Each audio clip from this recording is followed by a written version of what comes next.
Bismillahirrahmanirrahim. Assalamualaikum warahmatullahi wabarakatuh.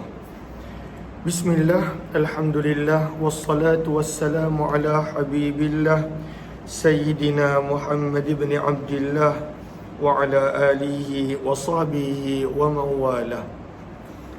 Subhanaka la ilma lana illa ma 'allamtana innaka antal alimul hakim wa la hawla wa la quwwah إلا بالله العلي العظيم. اللهم رب اشرح لنا صدورنا ويسر لنا أمورنا واحلل عقدة من ألسنتنا يفقه أقوالنا. اللهم فقهنا في الدين وعلمنا التأويل برحمتك يا رب العالمين والحمد لله رب العالمين. Alhamdulillah, summa alhamdulillah, segala puji-pujian hanya layak untuk Allah Subhanahu wa taala. Selawat dan salam untuk junjungan mulia kekasih Allah, kekasih kita baginda Rasul sallallahu alaihi wasallam.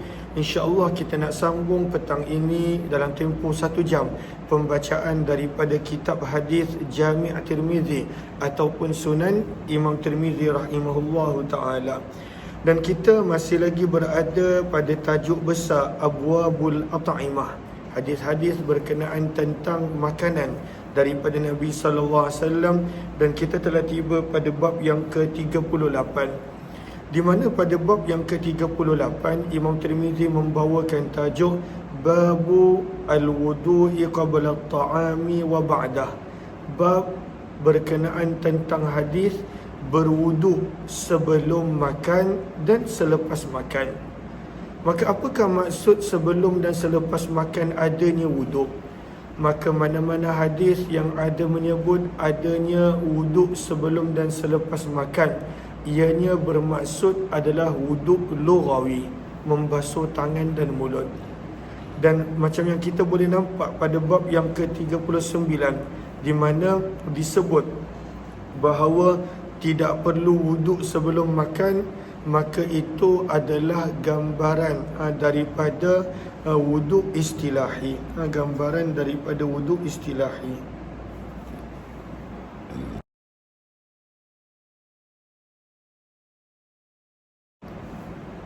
Allahumma salli ala Muhammad wa ala alihi washabi ajma'in. Maka lihat kepada sahara pada baris yang pertama, maksud daripada wuduk dalam bab ini dan bab-bab berkenaan tentang perlu berwuduk sebelum ataupun selepas makan, kata para ulama, ay ghuslul aidi wal afwahi, iaitu bermaksud membasuh tangan dan mulut, bermaksud membasuh tangan dan mulut. Maka maksud daripada bab yang ke-38 adalah sunnah membasuh tangan dan mulut sebelum dan selepas makan. Apakah dalilnya? Riwayat 1841, wa bihi ilaihi qala hadatsana Yahya bin Musa qala hadatsana Abdullah bin Numair qala hadatsana Qais bin Rabi' tahwil, wa bihi ilaihi qala hadatsana Qutaibah qala hadatsana Abdul Karim Al-Jurjani an Qais bin Rabi' al-ma'na wahid an Abi Hashim an Zazan an Salman Al-Farisi radhiyallahu ta'ala anhu. Daripada Salman Al-Farisi radhiyallahu ta'ala anhu, beliau berkata, qara'tu, aku telah membaca fit Taurati, di dalam Taurat. Bila? Sebelum daripada Islam, sebelum daripada masuk Islam, Salman Al-Farisi telah berada dalam agama Nasrani untuk tempoh yang lama.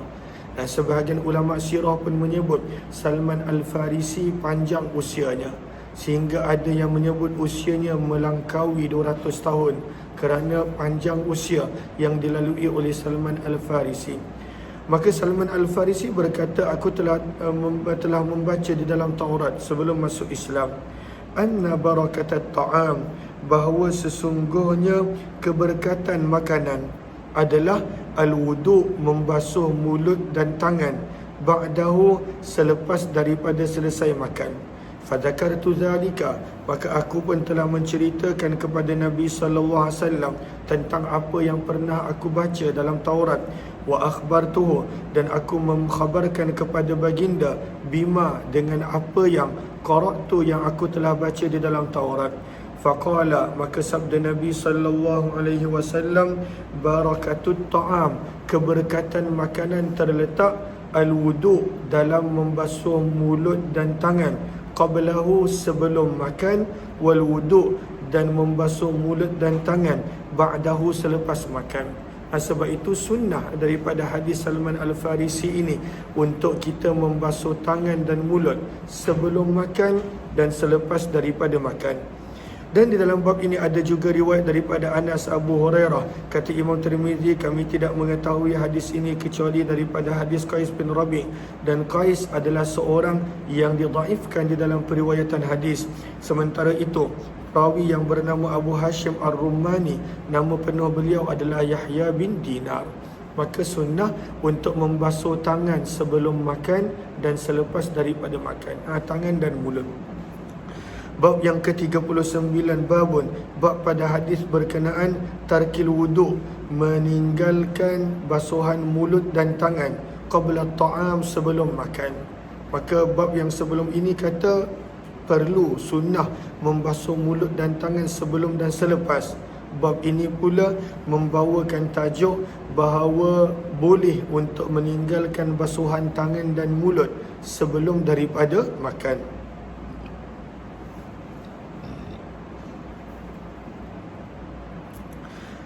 Riwayat 1842.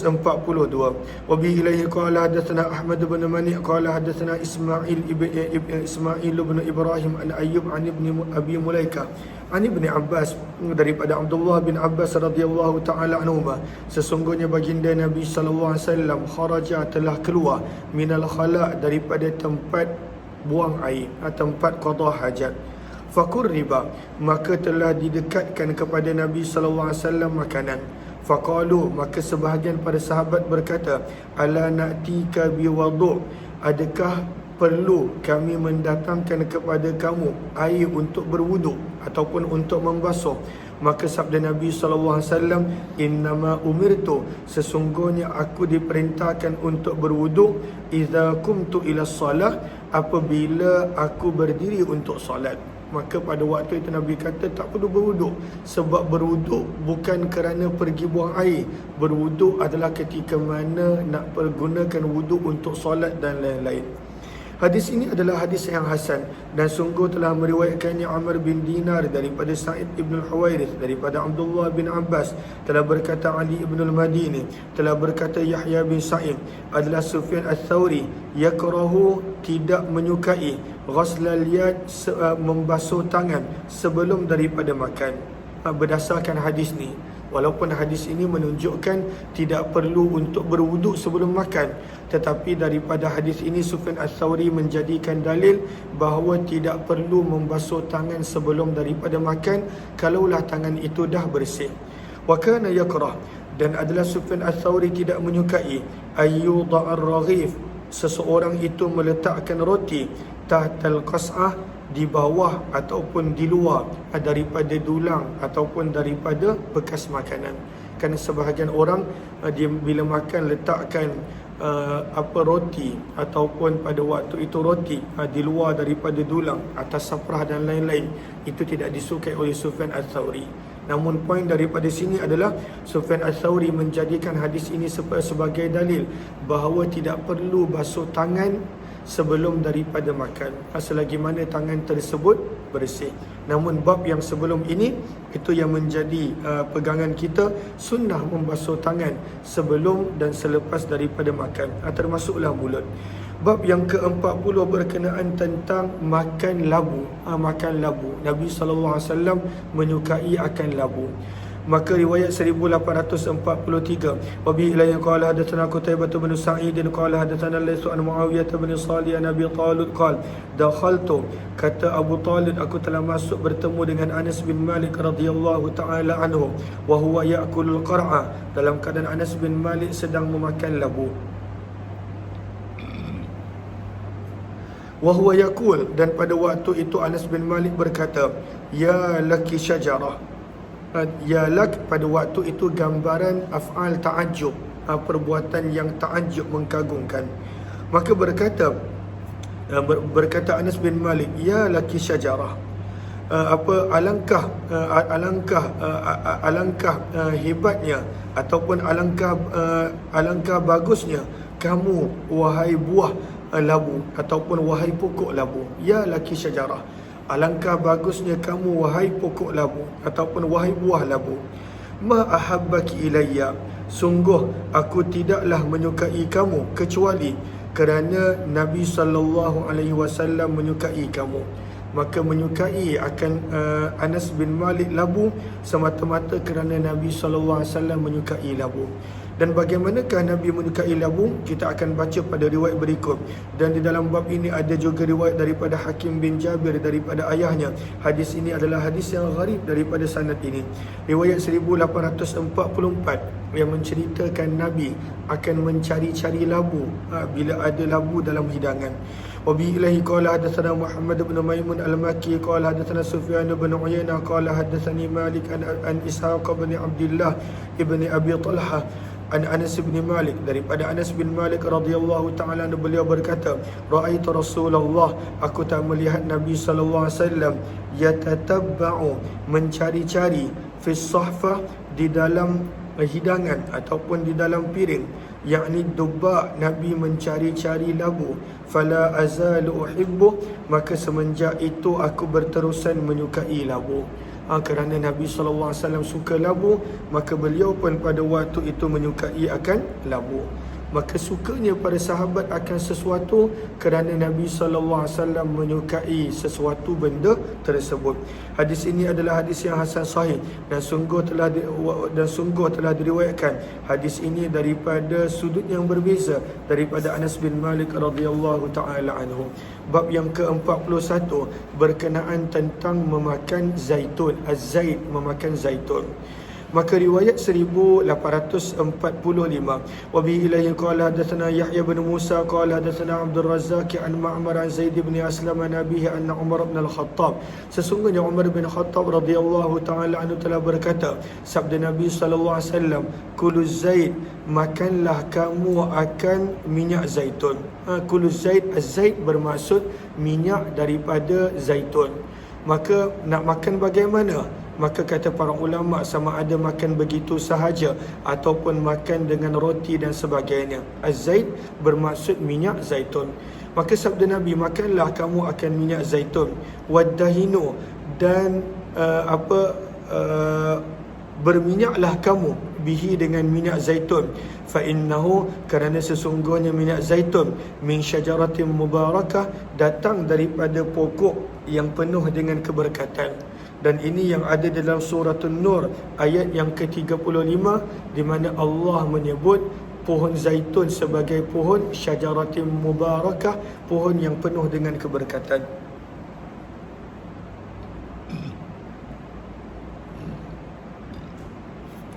Kata Imam Tirmizi, hadis ini kami tidak mengetahuinya kecuali daripada hadis Abdul Razzaq daripada Ma'mar, dan adalah Abdul Razzaq yattaribu, seorang yang melakukan begitu banyak ittirab, percanggahan di dalam meriwayatkan hadis ini. Farubbama, maka kadang-kala Abdul Razzaq menyebut pada periwayatannya daripada Umar, daripada Nabi sallallahu alaihi wasallam. Warubbama, dan kadang-kala Abdul Razzaq rawahu, meriwayatkannya ala syak, dengan keraguan. Maka beliau berkata, ahsabuhu, aku menyangka daripada Umar, daripada Nabi. Warubbama, dan kadang-kala Abdul Razzaq berkata daripada Zaid bin Aslam, daripada ayahnya, daripada Nabi SAW secara mursal, dan tak disebutkan Umar bin Khattab. Maka ada banyak ittirab, banyak percanggahan di dalam periwayatan Abdul Razzaq. Wabihi ilayhi qala hadatsana Abu Daud Sulaiman bin Ma'bad qala hadatsana Abdul Razzaq an Ma'mar an Zaid bin Aslam an abihi anin Nabi sallallahu alaihi wasallam nahwa wa lam yadhkur, dan di dalam sanad ini tidak disebutkan daripada Umar. Maka ini adalah ittirab di dalam periwayatan Abdul Razzaq. Riwayat 1846, wabihi ilaihi qala hadatsana Mahmud bin Ghailan qala hadatsana Abu Ahmad Az-Zubairi wa Abu Nu'aim qala hadatsana Sufyan an Abdullah bin Isa an rajulin yuqal lahu Atha min ahli Syam an Abi Asid radhiyallahu ta'ala anhu qala, daripada Abu Asid. Abu Asid, Allahumma salli ala Sayyidina Muhammad, boleh lihat kepada Sahara pada baris yang kedua. Beliau adalah Abu Asid bin Thabit Al-Ansari. Maka daripada Abu Asid, daripada Nabi SAW, baginda bersabda, kulu minaz zait, makanlah kamu daripada minyak zaitun. Apa maksud makan minyak zaitun? Sama ada makan minyak zaitun dengan sesuatu ataupun makan begitu sahaja. Waddahinu, dan berminyaklah kamu dengan minyak zaitun, kerana sesungguhnya ianya adalah pohon yang penuh dengan keberkatan. Apakah maksud mubarakah? Kata para ulama, ay kathirul manafi', banyak pada waktu itu kebaikan dan keberkatan. Hadis ini adalah hadis yang gharib daripada sudut ini. Kata Imam Tirmizi, innama na'rifuhu, kami hanya mengetahuinya daripada hadis Abdullah bin Isa. Bab yang ke-42, bab ma jaa, bab pada hadis yang telah datang, fil akli, berkenaan tentang makan bersama dengan hamba sahaya. Al-mamluk, hamba sahaya. Zaman kita dah tak ada hamba, yang ada mungkin pembantu rumah ataupun orang gaji ataupun staf dan pekerja, maka Nabi galakkan untuk kita makan bersama dengan mereka. Riwayat 1847. Wa bi ilaihi qala hadatsana Nasr bin Ali qala hadatsana Sufyan an Ismail bin Abi Khalid an abihi an Abi Hurairah, daripada Abu Hurairah radhiyallahu taala anhu, yukhbiruhum, Abu Hurairah mengkhabarkan mereka perkara tersebut daripada Nabi sallallahu alaihi wasallam, baginda bersabda, iza, apabila, kafa, telah mencukupkan, ahadakum, salah seorang daripada kamu, khadimuhu, khadamnya, pembantunya, hambanya, ta'amahu, urusan makanannya, harrahu, urusan memasak makanan dengan panas, wadukhanah, dan juga dengan asap. Maksudnya pembantu dia pada waktu itu dah tolong siapkan makanan dengan panas ketika mana nak memasak, dengan asap dan lain-lain, kerana dulu masak menggunakan kayu api. Maka sabda Nabi, falyakhudh, maka hendaklah si tuan memegang, biyadihi, tangan hambanya, pembantunya, falyuqidhu, maka hendaklah dia mendudukkan pembantu tersebut, khadam tersebut, ma'ahu, bersama dengannya. Fa in aba, jika khadam tadi enggan, kerana segan dan tak mahu, falyakhudh, maka hendaklah dia mengambil, luqmatan, 1-2 suap, falyut'imhu, dan hendaklah dia menyuapkan kepada khadam tadi untuk dia makan. Ini akhlak, ini adalah sikap. Bukanlah pada waktu itu dah susah payah khadam ataupun pembantu masak, dan masih lagi pada waktu itu dia tidak menzahirkan syukur. Ataupun zaman kita yang masak adalah pasangan dan isteri, maka sebenarnya daripada sini kita diajar untuk menghargai susah payah dalam menyediakan makanan. Hadis ini adalah hadis yang hasan sahih, dan Abu Khalid, beliau adalah ayah kepada Ismail, namanya adalah Sa'ad. Bab yang ke-43, bab ma jaa, bab pada hadis yang telah datang berkenaan tentang kelebihan memberi makan, it'amut ta'am. Lagi-lagi kita nak masuk pada bulan Ramadan, maka banyak tempat membuka peluang untuk menaja makan berbuka puasa. Termasuklah madrasah ibu saya pun ada membuka ruang untuk menaja berbuka puasa, menaja berbuka puasa kepada para pelajar. Maka kelebihan memberi makan, dan antara amalan yang mula-mula Nabi tekankan bila sampai ke Madinah adalah amalan memberi makan. Riwayat 1848. Wa bi ilaihi qala hadatsana Yusuf bin Muhammad qala hadatsana Utsman bin Abdurrahman al-Jumahi an Muhammad bin Ziyad an Abi Hurairah, daripada Abu Hurairah, daripada Nabi sallallahu alaihi wasallam, baginda bersabda, afshus salam, sebarkanlah salam, wa at'imut ta'am, berilah makan, wadribul ham, dan penggallah tengkuk-tengkuk musuh yang memusuhi agama dan Islam. Turathul jinan, nescaya kamu akan mewarisi akan syurga, akan al-jinan, akan syurga. Dan di dalam bab ini ada juga riwayat daripada Abdullah bin Ammar, Abdullah bin Umar, Anas bin Malik, Abdullah bin Salam, Abdurrahman bin Aish, Shuraih bin Hani, daripada ayahnya. Hadis ini adalah hadis yang hasan sahih gharib daripada periwayatan Abu Hurairah radhiyallahu anhu. riwayat 1849. Wa bi ilaihi qala hadatsana Hannad qala hadatsana Abu al-Ahwas an Atha ibn Sa'ib an abihi an Abdullah bin Amr, daripada Abdullah bin Amr ibn al-As radhiyallahu taala anhum, beliau berkata Nabi sallallahu alaihi wasallam telah bersabda, "U'budur Rahman, sembahlah Allah yang Maha Penyayang, wa at'imut ta'am, berilah orang akan makanan, wa afshus salam, sebarlah salam, tadkhulul jannata bisalam, nescaya kamu akan masuk ke dalam syurga dengan sejahtera." Maka ini adalah kelebihan dan galakan untuk memperbanyakkan memberi makan kepada orang lain, terutamanya pada bulan Ramadan. Yang mana dalam hadis Nabi sebut, man fattara sa'iman, barang siapa yang memberi makan orang yang berbuka puasa, maka dia akan mendapat pahala orang yang berpuasa tersebut. Sehingga para sahabat berkata, wahai Rasulullah, laisa kulluna najidu ma yufattiru sha'im, bukan setiap daripada kami ada sesuatu yang kami mampu nak beri makan kepada orang. Maka sabda Nabi, kalaulah tak mampu, maka berilah sebahagian kurma. Bukan sebiji, sebahagian kurma pun Nabi suruh bagi. Ataupun pada waktu itu satu tegukan air, au madqah laban, ataupun satu sisip susu. Maka Nabi galakkan untuk tetap pada waktu itu memberi makan orang yang berbuka puasa. Bab yang ke-44 berkenaan tentang kelebihan al-asya', makan malam. Dan al-asya' yang dimaksudkan di sini, kata sebahagian para ulama, adalah makan akhirun nahar, pada penghujung siang. Makan pada penghujung siang.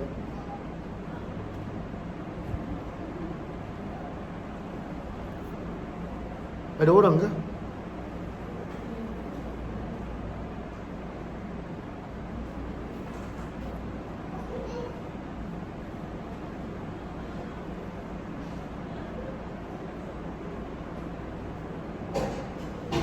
Okey.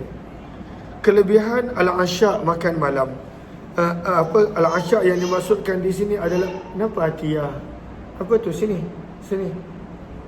Biar ada. Dia makan apa tu? Tak, biar ada. Kenapa makan? Makan dengan kakak. Al-asya', kata para ulama, adalah makanan akhirun nahar, pada penghujung siang. Maka kelebihan untuk makan malam, dan dalam hadis ini Nabi menyuruh untuk makan malam. Riwayat 1850. Wa bi ilaihi qala hadatsana Yahya bin Musa qala hadatsana Muhammad bin Ya'la al-Kufi qala hadatsana an Basat bin Abdurrahman al-Qurashi an Abdul Malik bin Allaq an Anas bin Malik, daripada Anas bin Malik radhiyallahu taala anhu, beliau berkata, sabda Nabi sallallahu alaihi wasallam, ta'asyaw, makanlah makan malam. Ta'asyaw, makanlah makan malam. Walau bikaffin, walaupun dengan kadar segenggam, min hasyafin, daripada kurma yang lama. Hasyaf, gariskan bawah tu, ay radi'ut tamar, walaupun makan kurma yang lama, maksudnya tak ada apa nak makan, hanya tu dia ada. Nabi kata tetap kena makan pada waktu malam. Apakah kelebihan makan malam? Fa inna tarkal asya', kerana sesungguhnya meninggalkan makan malam, mahramah, penyebab kepada penuaan. Al-haram maksudnya tua, mahramah penyebab kepada penuaan, penyebab kepada kelemahan tubuh badan dan lain-lain. Lihat kepada sahara, mahramah ay mazannah lil haram. Maka seseorang yang tidak makan pada waktu malam boleh menjadikan ianya lemah badan dan ianya cepat menjadi tua, berdasarkan riwayat ini. Namun hadis ini kata Imam Tirmizi adalah hadis yang mungkar. Kerana kata Imam Tirmizi, kami tidak mengetahuinya kecuali daripada sanad ini. Dan Ambasah pula adalah seorang perawi yang didaifkan di dalam periwayatan hadis. Dan Abdul Malik bin Allaq adalah seorang perawi yang tidak dikenali, majhul. Bab yang ke-45, bab ma jaa fi tasmiyati ala ta'am, sunnah memulakan makan dengan membaca bismillah. At-tasmiyah, membaca bismillah ketika mana nak makan. Riwayat 1851. Wa bi ilaihi qala hadatsana Abdullah bin Sabbah al-Hashimi qala hadatsana Abdul Ala an Ma'mar an Hisham bin Urwa an Abihi an Umar bin Abi Salamah annahu dakhala, bahawa Umar bin Abu Salamah yang merupakan anak tiri Nabi sallallahu alaihi wasallam, kerana Nabi telah mengahwini Ummu Salamah selepas kematian ayahnya Abu Salamah radhiyallahu taala anhum. Maka beliau telah masuk kepada Nabi sallallahu alaihi wasallam wa indahu ta'am, dan pada waktu itu di sisi Nabi adanya makanan. Maka sabda Nabi sallallahu alaihi wasallam kepada Umar bin Abi Salamah, "Udnu, mendekatlah ya bunayya, wahai anak kesayanganku, fasammillah, maka bacalah kamu akan bismillah, wa kul biyaminik, makanlah dengan tangan kamu, wa kul mimma yalik, dan makanlah daripada makan yang berhampiran dengan kamu." Yalik maksudnya yang berhampiran dengan kamu.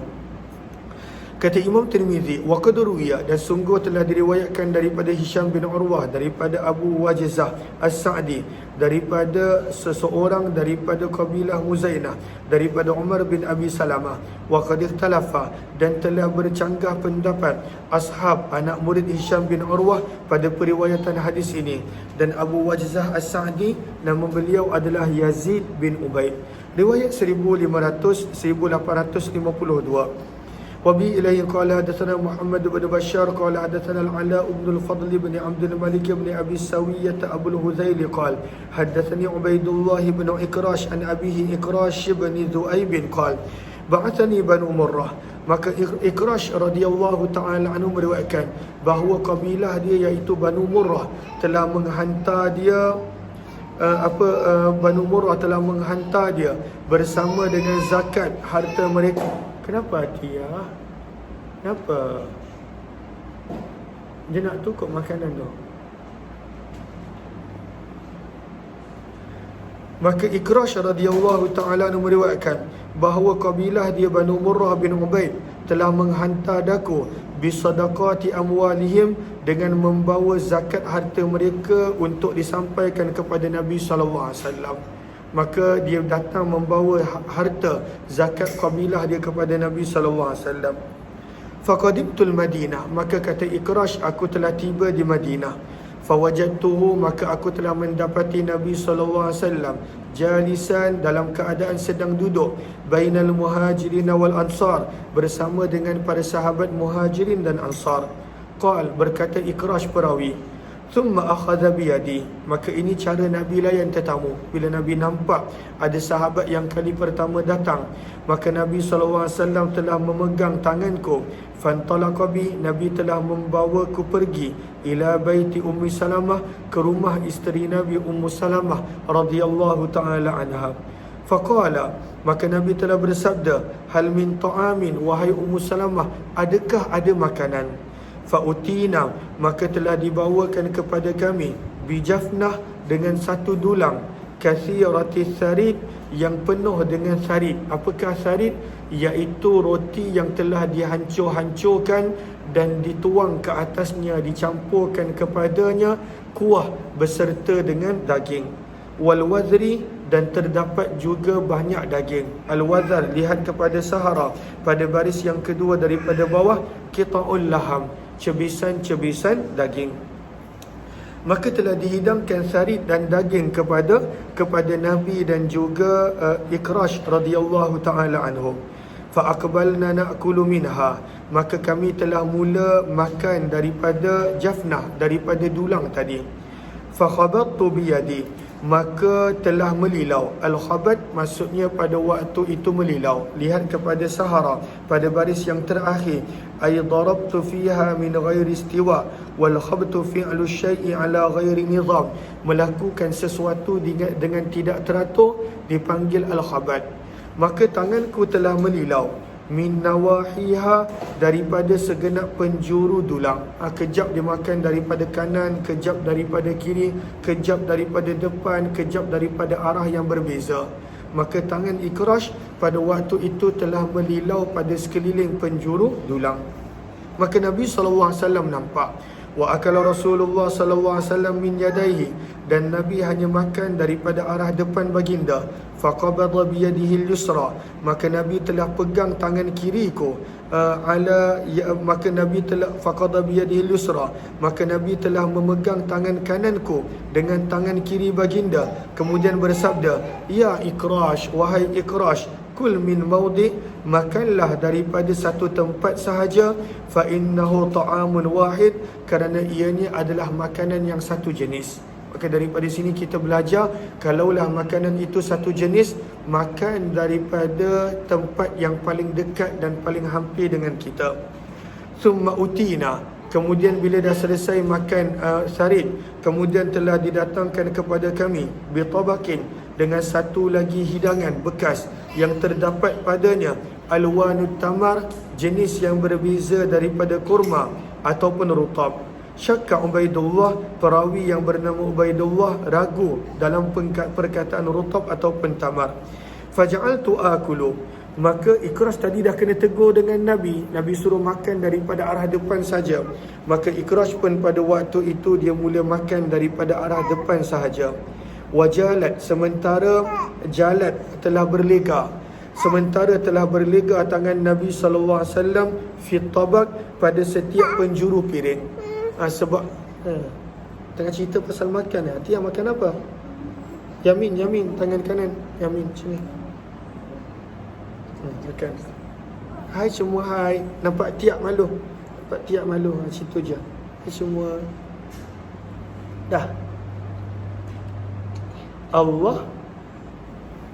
Sebab Allah. Maka pada waktu itu Nabi SAW telah berlega tangan baginda pada segenap penjuru piring. Fi jawanibil tabak. Syah dah makan dah. Qal, maka bersabda Nabi, ya Ikrash, wahai Ikrash, kul, makanlah kamu, min haitsu syi'ta, daripada penjuru mana yang kamu mahu. Fa innahu ghairu launin wahid, kerana ianya adalah jenis yang berbeza. Maka daripada hadis ini pengajaran yang kita boleh dapat adalah, kalaulah hidangan itu satu jenis, maka makan daripada bahagian yang paling hampir dengan kita. Dan kalaulah makanan itu banyak jenis, pelbagai jenis, maka tidak menjadi masalah untuk mengambil makanan tersebut daripada arah yang berbeza. Itu yang Nabi SAW ajar kepada Ikrash bin Zu'ib radhiyallahu ta'ala anhu. Summa utina, kata Ikrash, kemudian dibawakan kepada kami dengan air. Maka Nabi SAW telah membasuh kedua tangan baginda. Walaupun kadang-kadang ada orang kata makan tangan kanan je, kenapa nak basuh tangan kiri? Tapi daripada riwayat ini dan banyak lagi riwayat yang lain menunjukkan kepada kita sunnah membasuh kedua-dua tangan. Wa masaha, dan Nabi SAW telah menyapu dengan basahan daripada kedua tapak tangan baginda akan wajah baginda dan juga tangan serta lengan baginda, wa ra'sah, dan kepala baginda. Maka Nabi basuh tangan, kemudian daripada lembab tangan tadi Nabi sapukan pada wajah, Nabi sapukan pada kedua tangan, dan Nabi sapukan pada kepala baginda. Kemudian Nabi bersabda, ya Ikrash, wahai Ikrash, hadzal wudu, inilah cara basuhan selepas daripada makan makanan yang telah dimasak oleh api. Maka Nabi SAW mengajar kepada Ikrash akan sunnah-sunnah sewaktu makan. Kata Imam Tirmizi, hadis ini adalah gharib, kami tidak mengetahuinya kecuali daripada periwayatan Ala bin Fadal. Waqad tafarrada, dan telah bersendirian Ala bin Fadal dengan hadis ini. Dan di dalam hadis ini sebenarnya ada kisah yang lebih panjang. Riwayat 1853. Wabi ilahi qala hadatsana Abu Bakar Muhammad bin Abban qala hadatsana Waqi' qala hadatsana Hisham ad-Dastawai an Budail bin Maisarah al-Uqaili an Abdullah bin Ubaid bin Umair an Ummi Kulthum an Aisyah, daripada Aisyah radhiyallahu ta'ala anha, beliau telah berkata, baginda Nabi sallallahu alaihi wasallam telah bersabda, idza akala, apabila telah makan salah seorang daripada kamu sesuatu makanan, falyakul, maka hendaklah dia membaca bismillah. Maka sunnah bila nak makan untuk membaca bismillah. fa in nasiya, maka jika dia lupa untuk membaca bismillah fi awwalihi, pada permulaan makanan, falyakul, maka hendaklah dia membaca kalau lupa bismillahi fi awwalihi wa akhirih, dengan nama Allah pada permulaan dan pengakhiran makanan. Riwayat 1853, wa bihadzal isnad, dengan sanad yang sama daripada Aisyah telah berkata, adalah Nabi SAW pernah makan makanan bersama dengan 6 orang sahabat, fi sittatin min ashabih. Faja'a Arabiyun, maka telah datang seorang Arab Badui, fa'akalahu, dan dia telah habiskan makanan itu bilukmatain, hanya dengan 2 suapan. Nabi elok je makan dengan 6 orang sahabat, datang Badui ni 2 suapan dia habiskan makanan tadi. Maka Nabi SAW bersabda, ama innahu, adalah sesungguhnya orang tersebut, lau sama, kalaulah dia membaca bismillah waktu makan, lakafakum, nescaya akan cukup makanan tadi untuk kamu. Maka daripada sini kita nampak bismillah membawa keberkatan, dan orang yang tidak membaca bismillah akan hilang keberkatan sewaktu makan. Hadis ini adalah hadis yang hasan sahih.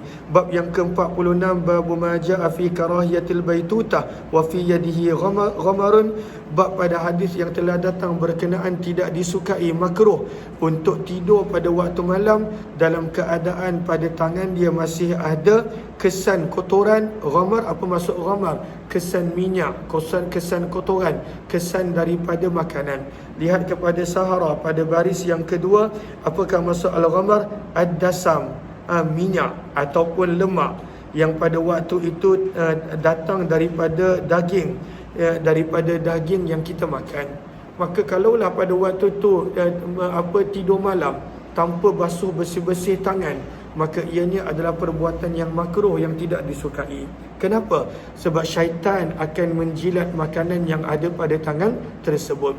Riwayat 1854, wa bi ilaihi qala hadatsana Ahmad bin Mani qala hadatsana Yaqub bin al-Walid al-Madani an ibn Abi Zaid bin al-Makburi an Abi Hurairah, daripada Abu Hurairah radhiyallahu taala anhu,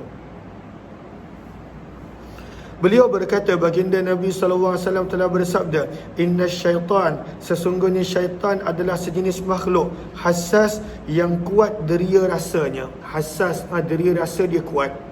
Lahas, suka untuk menjilat, dia suka untuk menjilat lagi-lagi kotoran dan juga sisa makanan.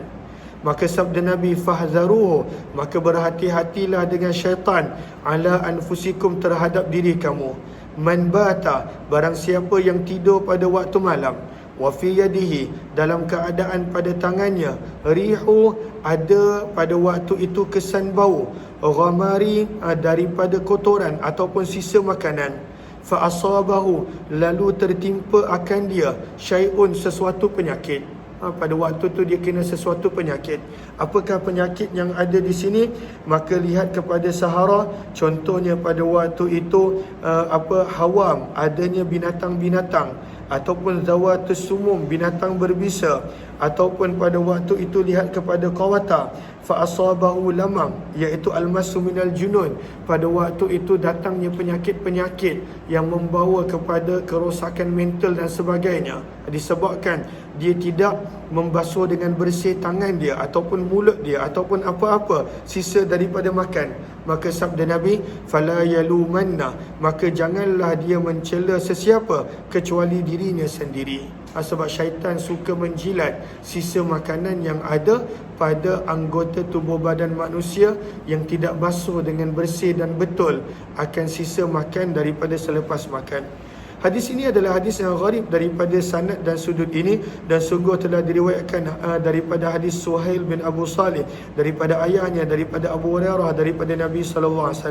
Riwayat 1855, wa bi ilaihi qala hadatsana Muhammad bin Ishaq Abu Bakar al-Baghdadi qala hadatsana Muhammad bin Ja'far al-Madaini qala hadatsana Mansur bin Abil Aswad an al-A'mash an Abi Salih an Abi Hurairah radhiyallahu ta'ala anhu qala qala Rasulullah SAW, sabda Nabi SAW, man bata, barang barang siapa yang bermalam dalam keadaan pada tangannya ghamarun, ada kesan daripada sisa makanan yang dia tak basuh.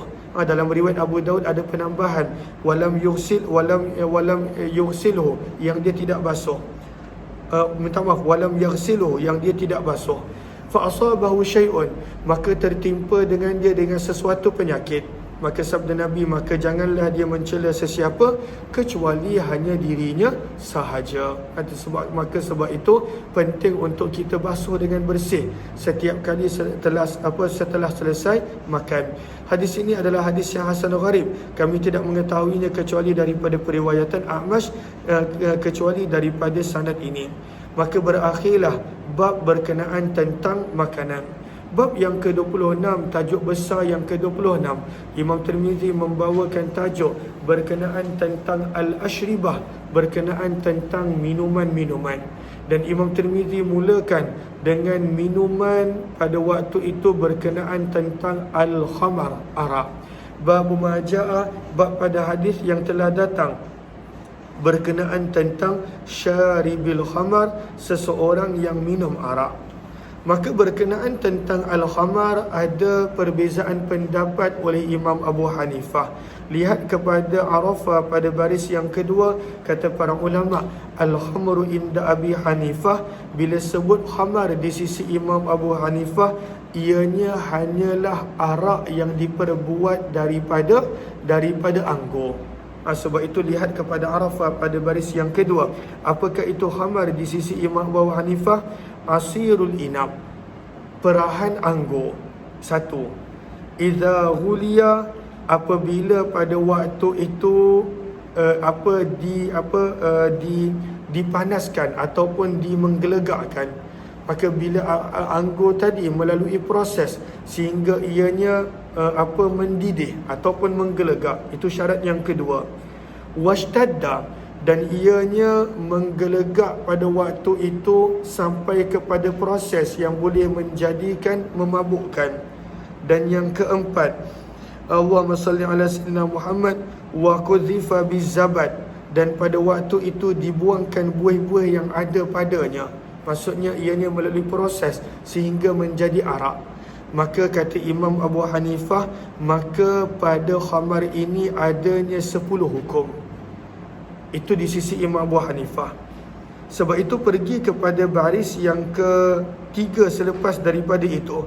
Wa amma ma siwaha, di sisi Imam Abu Hanifah, apa jua yang boleh memabukkan selain daripada anggur, selain daripada khamar, fayuttakhadhun nabithu min kulli syai'in, maka ianya termasuk dalam hukum nabith. Ianya termasuk dalam hukum nabith. Dan ianya ada beza.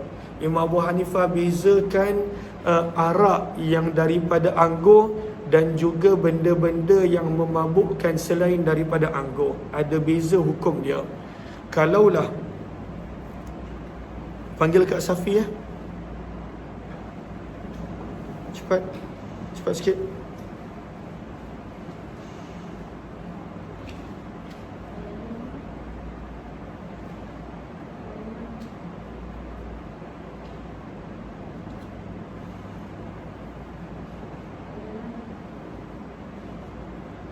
Kuat sikit panggil, cepat sikit. Sekejap, minta maaf.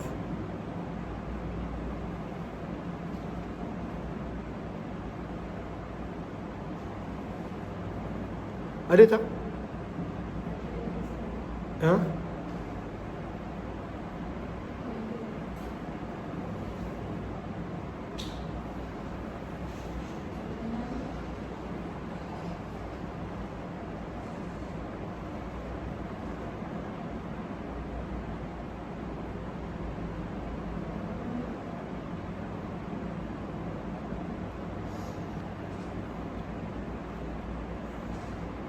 Ada tak?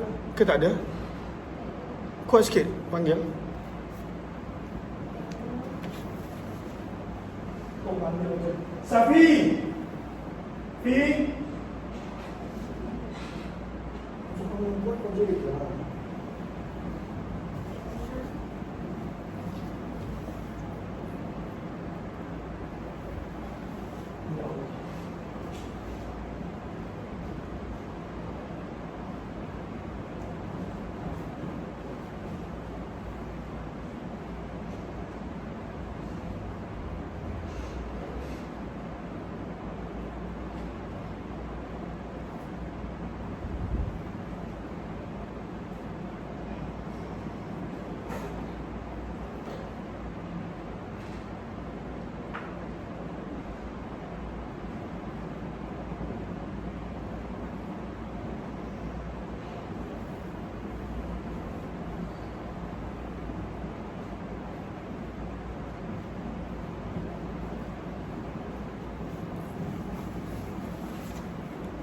Allahumma salli ala habibina Muhammad wa ala alihi washabihi ajma'in. Maka berkenaan hadis-hadis berkenaan tentang orang yang minum arak, maka secara ringkasnya Imam Abu Hanifah membezakan arak yang diperbuat daripada khamar, daripada anggur, dan arak yang pada waktu itu selain daripada itu. Maka riwayat 1856, wabihi ilaihi qala hadatsana Yahya, sementara itu tiga baris selepas itu, wa amma Syafi'i, adapun Imam Syafi'i, Imam Ahmad, Imam Malik, Imam Muhammad bin Hasan, wa jumhurus sahabah, dan majoriti para sahabat, fadhahabu, mereka telah pergi kepada annal muskir, sesuatu yang memabukkan, al-ma'i, yang berupa cecair, min kulli syai'in, daripada jenis apapun, ianya adalah haram, sama ada sedikit ataupun banyak, sama ada memabukkan ataupun tidak. Maka apa jua benda yang memabukkan, kata majoriti para ulama selain daripada Imam Abu Hanifah, maka kalaulah ia memabukkan, maka sikit pun tak boleh minum. Berbeza dengan pandangan Imam Abu Hanifah rahimahullahu ta'ala.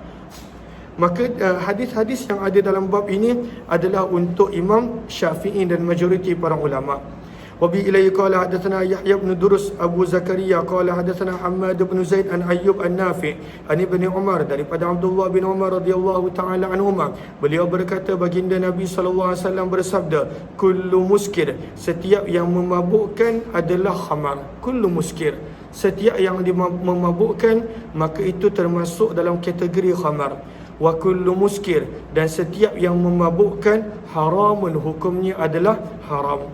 Maka lihat kepada sahara pada baris yang pertama, setiap yang memabukkan adalah haram, kata para ulama, hadza muttafaq alaih, ini adalah ijma' majoriti para ulama. Illa anna Abu Hanifah, kecuali hanya Imam Abu Hanifah yang pada waktu itu berbeza pendapat bagi selain daripada khamar, selain daripada minuman yang diperbuat daripada anggur yang memabukkan. Maka di situ kita boleh baca perbezaan pendapat Imam Abu Hanifah rahimahullahu ta'ala. Kemudian sabda Nabi, wa man syaribal khamra, barang siapa yang meminum arak di dunia, famata, dan dia meninggal dunia dalam keadaan tidak bertaubat, wa huwa yudminuha, dalam keadaan dia masih berterusan minum arak. Ada mana yudminu, memberi maksud berterusan, masih lagi minum arak. Lam yashrabha, dia tidak akan meminum arak di dalam syurga. Dalam syurga ada arak, maka dia tak akan minum arak di dalam syurga. Maka lihat kepada sahara, apakah maksud lam yashrabha fil akhirah pada baris yang kedua, imma kinayatun an adami dukhulil jannah, seseorang yang berterusan minum arak, maka maksud daripada hadis ini dia tidak akan masuk syurga. Awil muradu hirmanuhu an hadhihi ni'mah, ataupun maksudnya dia masuk syurga tetapi dia tidak akan dapat nikmat untuk minum arak di dalam syurga. Muka surat yang seterusnya, dan di dalam bab ini ada juga riwayat daripada Abu Hurairah, Abu Sa'id, Abdullah bin Amr Ubadah, Abu Malik Al-Ash'ari, Abdullah bin Abbas radhiyallahu ta'ala anhu. Hadis Abdullah bin Umar adalah hadis yang hasan sahih. Wa qad ruwiya, dan sungguh telah diriwayatkan daripada sanad yang berbeza daripada Nafi', daripada Abdullah bin Umar, daripada Nabi sallallahu alaihi wasallam. Wa rawahu Malik, dan telah meriwayatkan Imam Malik bin Anas daripada Nafi', daripada Abdullah bin Umar secara mauquf, walam yarfa'hu, dan dalam sanad tersebut tidak diriwayatkan secara marfu'. Riwayat 1857, wa bi ilaihi qala akhbarana Qutaibah qala hadatsana Jarirun an Atha ibn Sa'ib an Abdullah ibn Ubaid ibn Umair an abihi qala Abdullah ibn Umar, berkata Abdullah bin Umar radhiyallahu ta'ala anhuma, bersabda Nabi sallallahu alaihi wasallam, man syaribal khamra, barang siapa yang minum arak, lam tuqbal lahu salatun, tidak akan diterima baginya solat, arba'ina sabahan, selama 40 hari. Maka tak diterima solatnya selama 40 hari. Apakah maksud tak diterima solat orang yang minum arak? Maka kata para ulama, pada sahara baris yang pertama, ay lam yakun lahu thawab, maka pada waktu itu kalaulah dia solat sekalipun, tidak ada sebarang pahala. Tak ada sebarang pahala. Kalau dia solat sekalipun, tidak ada sebarang pahala. Maka sabda Nabi, seseorang yang minum arak tak diterima solatnya selama 40 hari. Kalaulah dia solat pun tak mendapat sebarang pahala dan ganjaran. besarnya kesan orang yang minum arak.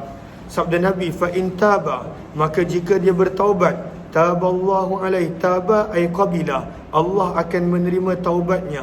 Fa in ada, namun kalaulah dia kembali minum arak, lam yaqbalillah, maka Allah tidak akan menerima untuknya sebarang solat arba'ina sabahan, selama 40 hari. Fa in taba, kalaulah dia bertaubat kali kedua daripada minum arak, taballahu alaihi, Allah akan menerima taubatnya. Namun fa in ada, kalaulah dia mengulangi balik minum arak untuk kali ketiga, lam yaqbalillahu lahu salatun, Allah tak akan terima solatnya selama 40 hari. Fa in taba, kalaulah dia bertaubat kali ketiga, taballahu alaihi, Allah akan menerima taubatnya. Fa in ada, namun jika dia mengulangi minum arak pada kali yang keempat setelah bertaubat, lam yaqbalillah, Allah tidak akan menerima taubatnya selama 40 hari. Fa in taba, dan kalaulah dia bertaubat selepas itu, lam yatubillahu alaih, Allah tidak menerima taubat dia. Adakah maksudnya Allah memang benar-benar tak terima taubat dia?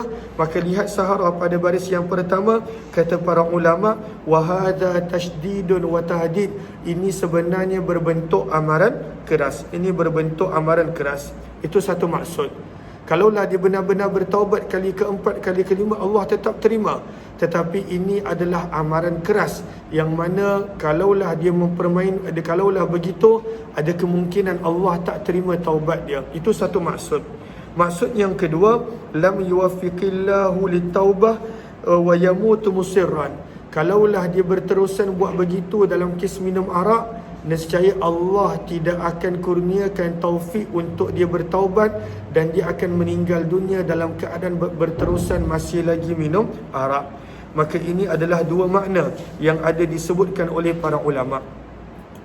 Kemudian sabda Nabi SAW, dan orang yang berterusan minum arak dan mati dalam keadaan minum arak, wasaqahu, dan Allah akan memberikan dia minum pada hari kiamat, min nahril khabal, daripada sungai nanah, daripada sungai nanah. Qila, maka ditanya, wahai Abu Abdurrahman, kunyah untuk Abdullah bin Umar, wa ma nahrul khabal, apakah itu sungai nanah? Kata Abdullah bin Umar, nahrun min sadidi ahli nar, sejenis sungai yang terkumpul padanya nanah-nanah penghuni neraka, dan itu yang dikena minum sebagai satu bentuk hukuman dan siksaan. Hadis ini adalah hadis yang hasan, dan sungguh telah diriwayatkan riwayat yang lebih kurang sama ini daripada Abdullah bin Amr dan Abdullah bin Abbas daripada Nabi SAW.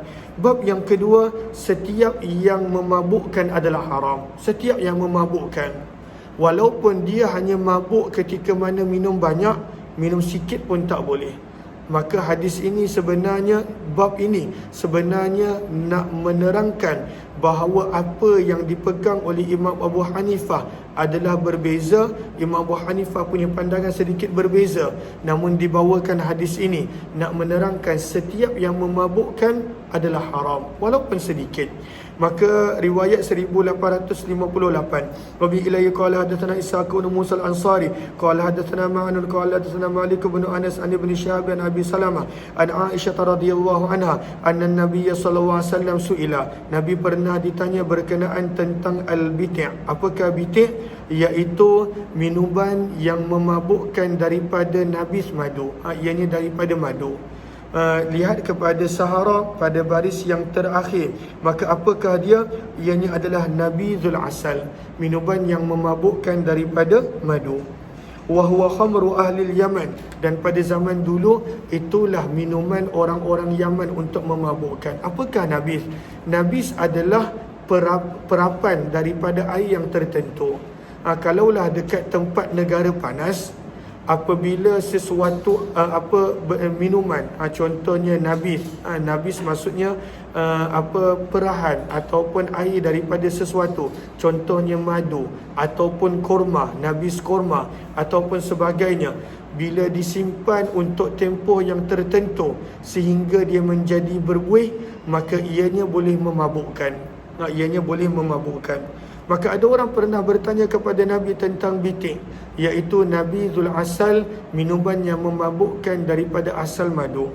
Maka sabda Nabi, kullu syarabin askara, setiap minuman yang memabukkan maka ianya adalah haram. Riwayat 1859. Wa bi ilaihi qala hadatsana Ubaid bin Asbad ibn Muhammad al-Qurashi wa Abu Sa'id al-Ashaj qala hadatsana Abdullah bin Idris an Muhammad bin Amr an Abi Salamah an Ibni Umar. Daripada Abdullah bin Umar radhiyallahu taala anhuma, beliau berkata, aku telah mendengar Nabi sallallahu alaihi wasallam bersabda, kullu muskir, setiap yang memabukkan adalah haram.